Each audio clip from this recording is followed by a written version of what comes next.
Everyone is in some level of disbelief that this can actually be occurring. The COVID-19 pandemic is obviously it's new to the world, and the global reach and impact that it's had on the entire world is unprecedented, certainly in our lifetime. A wave of solidarity going through the organization. Everybody is in a difficult situation. Everybody is affected. This is not an easy navigation because it's changing every day. It's just something that should never happen.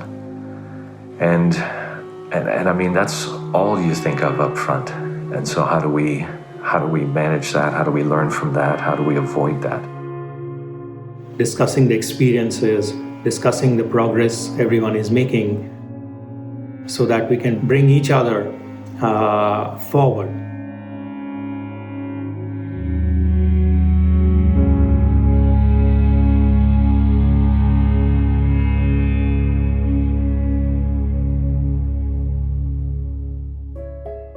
So I think we have some big learnings to be had. I think our number one priority is looking after our people, protecting our people, making sure that we've actually got the protocols in place. We've done pandemic planning for many years, and we've had tabletop exercises. We've brought in consultants to lead us through. I think, quite frankly, any of us ever thought this would happen. Since this pandemic has occurred, ArcelorMittal has really taken advantage of its strengths, and we've learned from the operations that have seen this first and dealt with it first. Protecting the health and safety of our people with right discipline, hygiene, social distancing, and with a home office concept. We have basically daily meetings to be able to follow up the progress.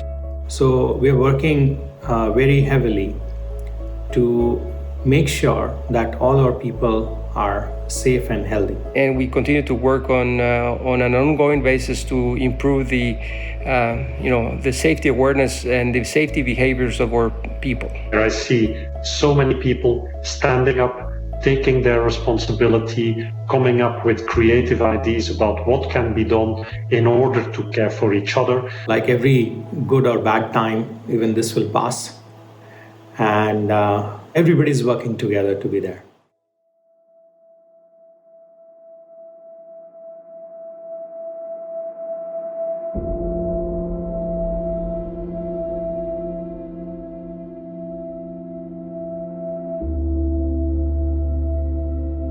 I have witnessed the devastating effect that fatalities have.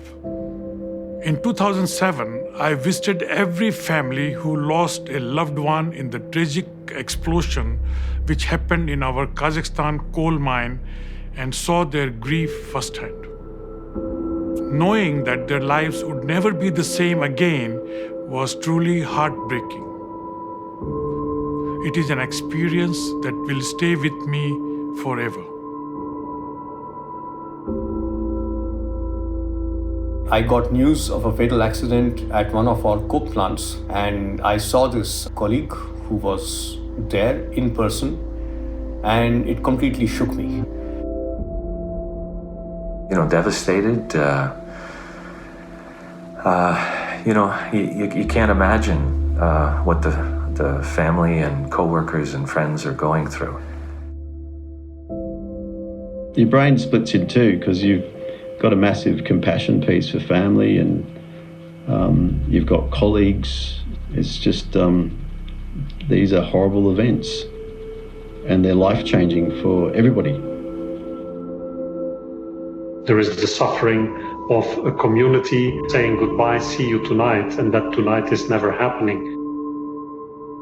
You feel a sense of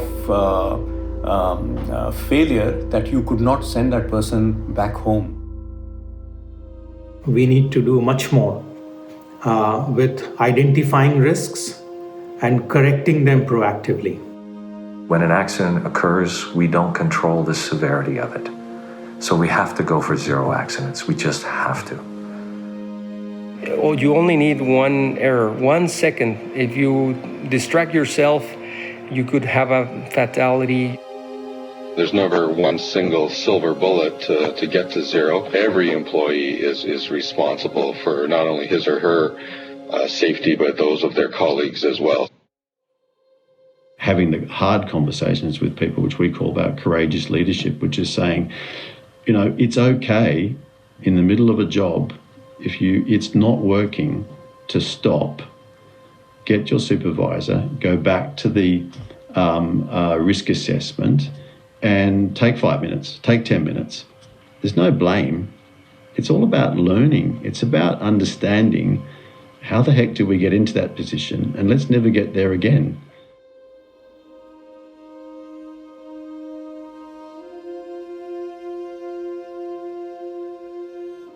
Our culture must change.